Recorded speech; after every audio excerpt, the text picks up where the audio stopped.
Hello and welcome to Edit 911's video series, Editing a Dissertation, How a Professional Editor Finds and Fixes Problems. I'm Dr. Mariah, one of the editors at Edit 911.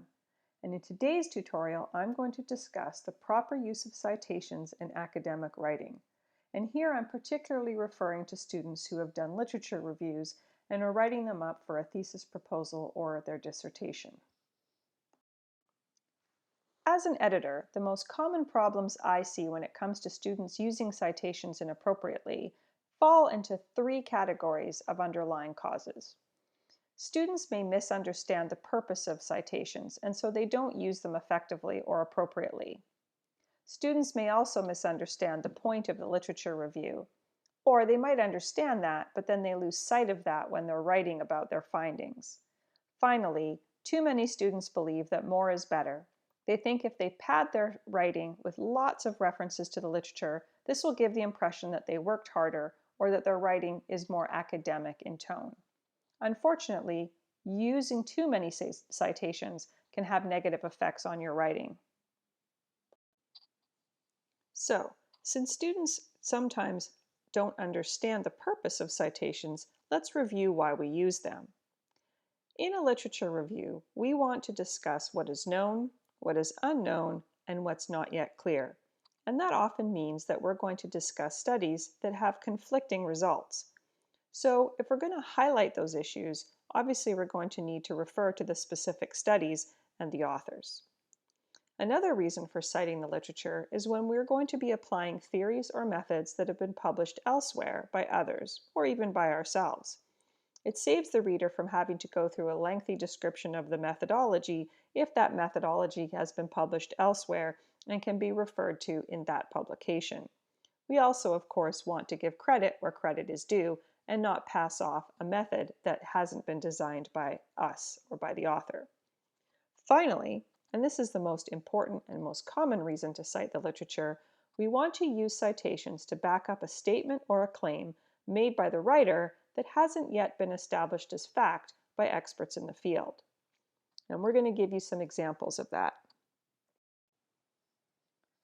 Here are some examples of when it's appropriate to use citations after a statement. Our first example is actually a do and a don't. The statement, "Smoking is a leading cause of lung cancer," can safely be made by the student without requiring them to back up their claim with a reference to the literature. It's well known that smoking is a leading cause of lung cancer. This has been established, and there is nobody in this field who doubts that statement is correct. Even lay people understand this, so adding a citation here would be superfluous and really wouldn't provide any additional useful information to the reader. The second sentence indicates that there may be a connection between vaping and lung disease. The student who wrote this is demonstrating that they've looked into the literature and they've noticed that there are a number of researchers who are exploring this particular phenomenon. The citations can refer to the authors who are currently publishing work on the topic, and use of the word may tells us that those results are not yet definitive. In our second example, we are introducing a term and we are giving credit to the person who coined that term. Ms. Crenshaw came up with the term intersectionality based on her research of the topics of racial and gender discrimination. To use a reference in this context is giving credit to the person who came up with the term. This is not the case when we're simply defining terms that have always been part of the English language. Finally, whenever we're quoting material from a publication, we of course have to cite the reference so that people can see where that material was taken from. Here are some examples of statements that don't need citations. In this first example, we're simply explaining what quantitative methods are. I often see students citing references after making statements such as these in their methods section, and they're often textbooks that are being referred to. This is completely unnecessary. If it's in a textbook, it's pretty much certain to be accepted as fact, and that there's been enough evidence to back up that claim. But moreover, in this particular example, this is simply a definition based on terminology. It isn't the result of careful study or analysis of study findings, and nobody's debating whether or not this is correct. So we don't need to use a citation with definitive statements such as this. In the second example, we're talking about the phenomenon of absenteeism. This statement is very broad. It creates significant problems in the workplace, but we don't know what type of problems there are or how many there are. Using a citation here would be inappropriate because there's no way that one study has established something that has this much scope. Also, this statement is almost certainly an introductory sentence, either at the start of a paragraph or at the beginning of a new section in the text. It's most likely going to be followed by a discussion of the different significant problems that have been found, and during that discussion, we can refer to specific studies and specific authors. We don't need to list them all at the beginning of the paragraph or section. The third example is similar to the second one. This is probably an introductory sentence as well. Researchers have intensively studied employee turnover intentions in organizations. We're saying here there's been a lot of research on this. I will often find that students follow this sentence with a long list of parenthetical citations that cover every paper they've read on the topic. This is completely unnecessary. Also, as an introductory sentence, it's most likely that we're going to be following this with a detailed discussion of the different studies and their findings, and we'll be able to cite our references there. I noted at the start of this lecture that the second most common issue I see with students is that they don't really understand the point of doing a literature review. A literature review should provide the reader with a thorough understanding of what is known about the subject, what's unknown, and what remains unclear because the findings we do have are either contradictory or they don't point to a clear outcome. A literature review can be used to provide some context for a study.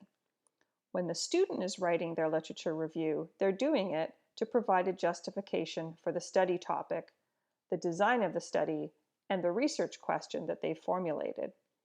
Importantly, when a student writes a literature review, for example, in their thesis proposal, they're trying to demonstrate that they have acquired a thorough knowledge and understanding of the topic that they're going to be investigating. They need to show that as a researcher, they're capable of diving into the literature, obtaining information, and then analyzing that information to give themselves a proper and thorough understanding of the subject so that they can contribute to that body of knowledge by designing their own studies. A literature search is not a timeline. It is not an itemized list of every study and every result that was found in the history of research on this topic. I often find students making this mistake, and you can spot it by looking for the in-text citations and the keywords following them. For example, she found this, and they showed that, and then some other people found this, and somebody else reported that, and so on. You can see the two key indicators here. One, they're going to be using a lot of in-text citations. Where I've written she or they, they'll have the names of the authors. You'll also find that the student is struggling to find different ways of saying found, such as reported, showed, posited, stated. This is usually a clear tip that the student is using too many in-text citations, and they're trying to find variations on the verb found so as not to make their writing too repetitive. When used correctly, in-text citations definitely have their advantages. They're useful for emphasizing a particular study or a particular set of results, or even a noted group of researchers. These studies often mark turning points in our understanding of a particular subject. Using in-text citations can also add a bit of variation to the tone of your narrative, making it more interesting for the reader, rather than just reciting a long list of facts. It also adds a personal touch to your writing by reminding the reader that scientific knowledge is the result of contributions from many different individuals who share that information with their peers in the scientific literature. However, when using too many in-text citations, the voice of the narrative gets dominated by the authors, and the student becomes a passive voice in the discussion. Remember, the point of a literature search is for students to demonstrate that they have acquired expertise on the subject, that they thoroughly understand what we know, what we don't know, and what's left to discover. Using too many in-text citations switches the voice of authority from the student to the authors they're citing. Now, let's take what we know about the common mistakes made by students and apply them to an example. Feel free to share this example with your students and go over it with them to help them identify some of these common problems. This example has 4 sentences, and each one of them begins with an in-text citation. So that's clue number 1, that this isn't well written. Clue number 2 is that the student has been trying to find different ways of saying found, such as suggested or added.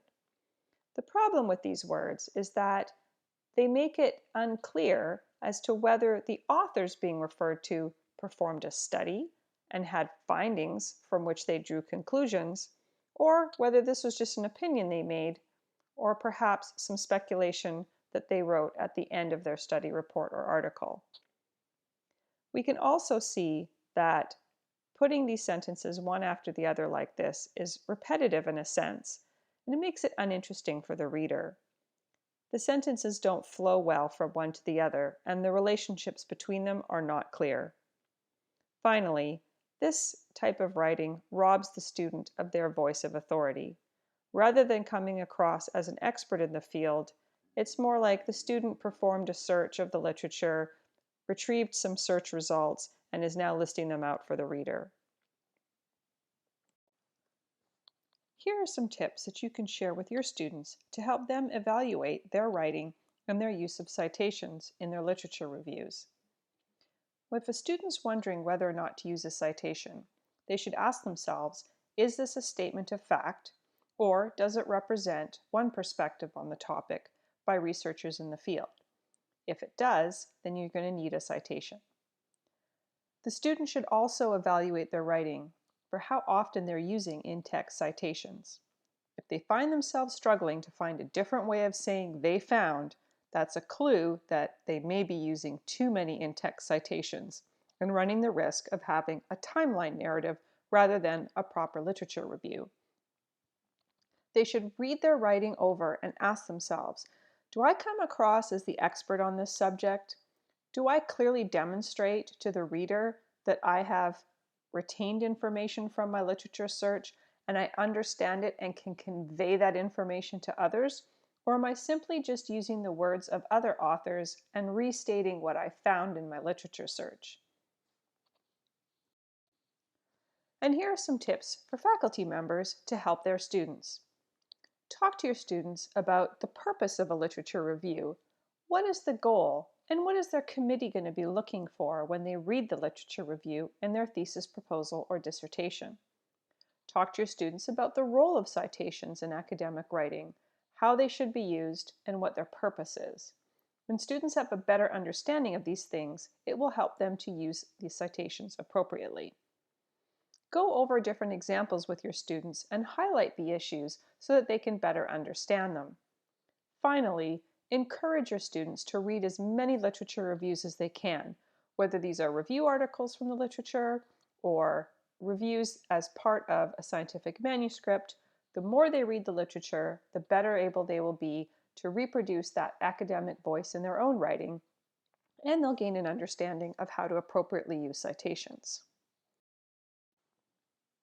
I hope you've enjoyed this tutorial. For more information, please visit edit911.com, where you'll find lots of information about academic writing and editing. Thanks, and have a great day.